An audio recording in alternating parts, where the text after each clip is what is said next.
മനക്കപ്പാറ റൂട്ടിലൊക്കെ പോയി നല്ല അടിപൊളി കാഴ്ചകളൊക്കെ കണ്ട് ഇങ്ങനെ ഇങ്ങനെ നമ്മളിങ്ങനെ പോയിക്കൊണ്ടിരിക്കുകയാണ്. അപ്പോൾ നമ്മുടെ മല കയറുന്ന വീഡിയോ ഒക്കെയാണ് ഈ കണ്ടുകൊണ്ടിരിക്കുന്നത്. അപ്പോൾ അതായത് നമ്മുടെ ഈ അതിരപ്പള്ളി മനക്കപ്പാറ റൂട്ടാണ് ഞാൻ വീഡിയോ ഷൂട്ട് ചെയ്തേക്കുന്നത്. അപ്പോൾ അതിനകത്ത് കണ്ട കാഴ്ചകളാണ് ഇപ്പോൾ നിങ്ങൾ കണ്ടുകൊണ്ടിരിക്കുന്നത്.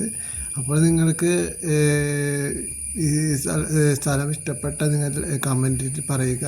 വീഡിയോ ഇഷ്ടപ്പെട്ടാൽ നിങ്ങൾ ലൈക്ക് ചെയ്യുക, ഷെയർ ചെയ്യുക. പിന്നെ മാത്രമല്ല, മനക്കപ്പാറ അതിരപ്പള്ളിലോട്ട് വേറെ ലെവൽ റൂട്ടാണ്. അടിപൊളി മഴയും നല്ല ഇടയ്ക്ക് മഴ പെയ്യുകയൊക്കെ ചെയ്തിട്ടുണ്ട്. പിന്നെ അതൊക്കെ ഞാൻ വീഡിയോ ഇടാം. 2 പാർട്ടായിട്ടാണ് ഈ വീഡിയോ ഞാൻ ഇടുന്നത്. ഇത് ഒറ്റ പാർട്ടായിട്ട് ഇടാനായിട്ട് എനിക്ക് പറ്റില്ല. അതായത് ഇത് കൂടുതലാണ് എൻ്റെ ഇത്. അപ്പോൾ യൂട്യൂബിൽ ലെങ്ത്ത് കൂടും അനുസരിച്ച് ലെങ്ത്ത് മാക്സിമം കുറച്ചാണ് ഞാൻ ഇടുന്നത്. അപ്പോൾ നിങ്ങൾക്ക് എല്ലാവർക്കും വീഡിയോ ഫുള്ളായിട്ട് കാണുക, ലൈക്ക് ചെയ്യുക, ഷെയർ ചെയ്യുക, സബ്സ്ക്രൈബ് ചെയ്യുക, കമൻറ്റ് ചെയ്യാൻ മറക്കരുത്. പിന്നെ ഈ വീഡിയോ ഫുള്ളായിട്ട് ഇത് കാണണം. നല്ല രീതിയിൽ കഷ്ടപ്പെട്ടെടുത്ത വീഡിയോ ആണ്. പല പല സ്ഥലത്തും വളരെ കഷ്ടപ്പെട്ടെടുത്ത വീഡിയോ ആണ്. അപ്പോൾ നിങ്ങൾ അതിൻ്റേതായ രീതിയിൽ കാണുക. അപ്പോൾ വീഡിയോ ഇഷ്ടപ്പെട്ടാൽ ലൈക്ക് ചെയ്യുക, ഷെയർ ചെയ്യുക, മറ്റുള്ളവരിലേക്ക് എത്തിക്കുക, കമൻറ്റ് ചെയ്യുക എന്ന് പറഞ്ഞുകൊണ്ട് നമുക്ക് വീഡിയോയിലേക്ക് നേരെ കിടന്നാലോ.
അതുവഴി ഇങ്ങനെ പോണ വഴിക്ക് തന്നെ നിറയെ വെള്ളച്ചാട്ടങ്ങളും അങ്ങനെ അങ്ങനെ കുറേ കാര്യങ്ങളൊക്കെ കണ്ടിരുന്നു. അടിപൊളി വെള്ളച്ചാട്ടങ്ങളൊക്കെ ആയിരുന്നു. പിന്നെ നല്ല അത്യാവശ്യം നല്ല വാട്ടർഫോൾസ് ഉണ്ടായിരുന്നു. റെയിനൊക്കെ ഉണ്ടായി ഇടയ്ക്ക്. അപ്പോൾ അതുകൊണ്ട് മഴ പെയ്തായതുകൊണ്ട് നല്ല വെള്ളം ഉണ്ടായി. ഇവിടെ അതിരപ്പള്ളി മനക്കപ്പാറ റൂട്ടിൽ പോകുമ്പോഴാണ് ഈ വെള്ളച്ചാട്ടം കാണുന്നത്. അതിരപ്പള്ളി മനക്കപ്പാറ റൂട്ടിൽ നിങ്ങൾ തീർച്ചയായും വിസിറ്റ് ചെയ്യുക.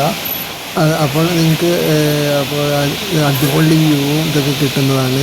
നല്ല എല്ലാ ടൂറിസ്റ്റുകളും യൂട്യൂബേഴ്സും കൂടുതലായിട്ട് വരുന്ന ഏരിയയാണത്. നല്ല അടിപൊളി ഏരിയയാണ് മനക്കപ്പാറ അതിരപ്പള്ളി റൂട്ട്. അടുത്ത പോണ വഴിയിൽ ചെറിയ ചെറിയ ഉറവകളും വെള്ളച്ചാട്ടങ്ങളൊക്കെ കാണാൻ പറ്റും. നല്ലൊരു അടിപൊളി വൈബ് തന്നെയാണ്. വേറെ പ്രത്യേക ഭംഗി തന്നെയാണ് അതിന്. അപ്പോൾ നിങ്ങൾക്ക് വീഡിയോ ഇഷ്ടപ്പെട്ടാൽ നിങ്ങൾ ലൈക്ക് ചെയ്യുക, ഷെയർ ചെയ്യുക, സബ്സ്ക്രൈബ് ചെയ്യുക, കമൻറ്റ് ചെയ്യുക, മറ്റുള്ളവരിലേക്ക് എത്തിക്കുക. അപ്പോൾ ഈ സെക്കൻഡ് പാർട്ട് വീഡിയോ ഉടൻ തന്നെ വരുന്നതാണ്. അപ്പോൾ അടിപൊളി നിങ്ങളതൊരു വെയിറ്റ് ചെയ്യുക. പിന്നെ ഉടൻ തന്നെ ഞാൻ പബ്ലിഷ് ചെയ്യുന്നതാണ്. എഡിറ്റിങ് കാര്യങ്ങൾ നടന്നുകൊണ്ടിരിക്കുകയാണ്. അപ്പോൾ വീഡിയോ നിങ്ങൾ ഇഷ്ടപ്പെടുകയാണെങ്കിൽ ലൈക്ക് ചെയ്യുവാനും ഷെയർ ചെയ്യുവാനും മറ്റുള്ളവരിലേക്ക് എത്തിക്കുവാനും മറക്കരുത്. തീർച്ചയായും നിങ്ങൾ കാണേണ്ട സ്ഥലങ്ങളാണിത്. അപ്പോൾ നിങ്ങൾ അടിച്ച് പൊളിച്ച് ഇരിക്കുകയെന്ന് വിചാരിക്കുന്നു. ഞാൻ നിങ്ങളുടെ വീഡിയോ അവസാനിപ്പിക്കുകയും നമ്മുടെ ഹാപ്പി ഓണമൊക്കെ കഴിഞ്ഞ് ഇപ്പോൾ എല്ലാവരും അടിച്ച് പൊളിച്ച് പോയിരിക്കുകയാണെന്ന് വിചാരിക്കുന്നു. അപ്പോൾ ഓണമൊക്കെ ആയിട്ട് കാണാൻ പറ്റിയ സ്ഥലങ്ങളാണ് ഞാൻ കാണിച്ചുകൊണ്ടിരിക്കുന്നത്. അപ്പോൾ ആ സ്ഥലങ്ങളെല്ലാം നിങ്ങൾക്ക് ഇഷ്ടപ്പെട്ടെന്ന് വിചാരിക്കുന്നു. ഇഷ്ടപ്പെട്ട് നിങ്ങൾ കമൻറ്റ് ബോക്സ് കമൻറ്റ് ചെയ്യുക, ലൈക്ക് ചെയ്യുക, ഷെയർ ചെയ്യുക, സബ്സ്ക്രൈബ് ചെയ്യുക, എല്ലാം ചെയ്യുക. നിങ്ങൾക്ക് ഇഷ്ടമുള്ളത് ചെയ്തോ. നിങ്ങൾ ഈ വീഡിയോ മറ്റുള്ളവരിലേക്ക് ഷെയർ ചെയ്യുകയും മറ്റുള്ളവരിലേക്ക് എത്തിക്കുകയും ചെയ്യുക. അപ്പോൾ എനിക്ക് അടുത്ത വീഡിയോയിൽ കാണുന്നവരെ നന്ദി, നമസ്കാരം.